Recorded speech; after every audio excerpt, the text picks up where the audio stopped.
noter que malgré l'existence de programmes spécifiques, voire volontaristes, conçus pour la population féminine, et les engagements pris par les décideurs politiques au cours de ces dernières années, les défis restent nombreux. Et j'ai retenu, compte tenu du temps qui nous a imparti, d'en citer au moins 4 qui me paraissent importants. Le premier défi a trait à la nécessité d'une adaptation des cadres juridiques et de supervision pour lever les contraintes et encourager l'innovation sous toutes ses formes, ainsi que les options alternatives de financement qui peuvent atteindre les femmes.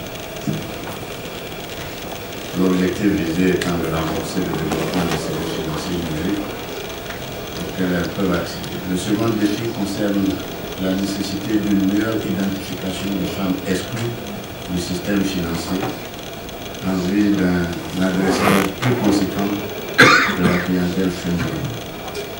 Cette identification est un moyen incontournable de résoudre les problèmes d'inégalité persistants observés dans l'offre des services financiers vers cette frange de population et de proposer des produits adaptés à leurs besoins.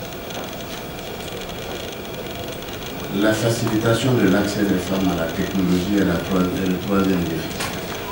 Il requiert de lutter contre les pesanteurs socio-culturelles qui agissent négativement sur les capacités des femmes à avoir accès aux nouvelles technologies dans la même proportion que les autres.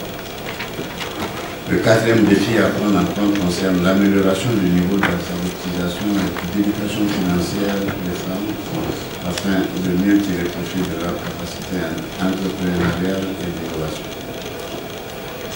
Alors, c'est à la lumière de ces défis que, dans le cadre du programme qui a été fixé, certaines initiatives ont été prises par notre institution, la Banque centrale, en matière de diversification de l'offre des produits financiers à l'endroit des femmes, en vue de promouvoir leur inclusion financière. Au nom, je citerai peut-être 4 initiatives rapidement. La première, c'est l'adaptation du cadre juridique et de supervision pour rendre plus accessible à l'innovation technologique et favoriser une plus grande inclusion financière des populations, y compris bien sûr les femmes. Et à cet égard, les récentes règles édictées dans le domaine de la monnaie électronique se sont traduites par de grandes avancées dans l'élargissement de l'offre des services financiers et l'extension des réseaux de distribution.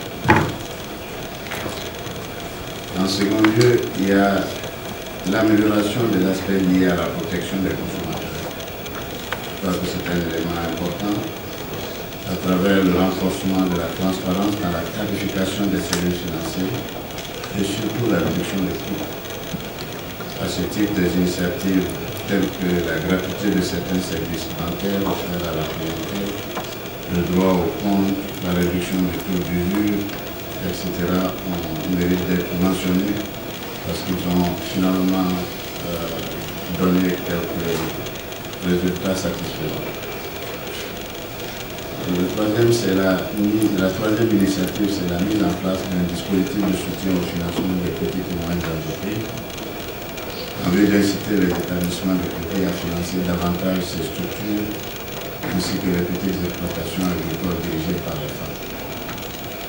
Bien sûr, il y a eu d'autres aspects de diversification, mais que le temps ne me permet pas d'aborder. Il s'agit du crédit bail, de la facturage, et surtout des produits de la finance islamique qui ont été introduits, autant d'instruments devant permettre aux femmes de bénéficier des produits alternatifs.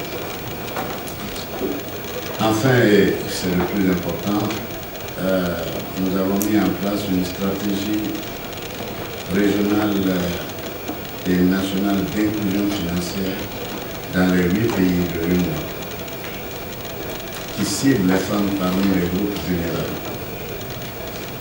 Cette stratégie vise à assurer, sur un horizon de 5 ans, l'accès et l'utilisation d'une gamme diversifiée de produits et services financiers adaptés à des coûts abordables à 75% de la population adulte dans l'Union.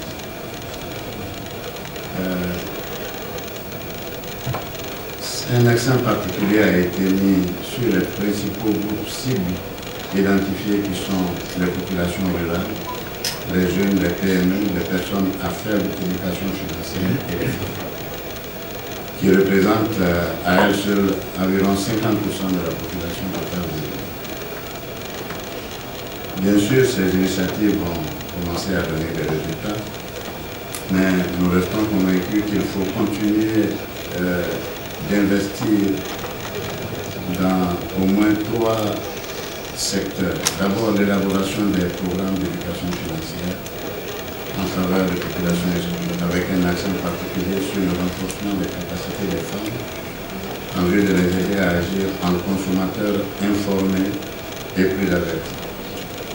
Le deuxième axe, c'est le développement de partenariats favorisant l'interopérabilité des échanges entre les acteurs, les réseaux et les différents instruments et canaux de paiement mis en place pour accélérer l'inclusion financière. Le troisième axe, c'est la collecte et l'analyse approfondie des données ventilées par le genre pour un meilleur suivi des progrès réalisés en matière d'inclusion financière. Parce que sans mesure, il est difficile de sentir le progrès et d'améliorer éventuellement en prenant les mesures correctives nécessaires. Bien sûr, tout cela suppose que des réformes soient aussi menées par les États, des réformes surtout politiques et juridiques pour impulser les changements socio-culturels nécessaires à l'amélioration de l'accès et de l'utilisation des services financiers par les femmes, surtout en milieu rural. Je voudrais m'en arrêter là.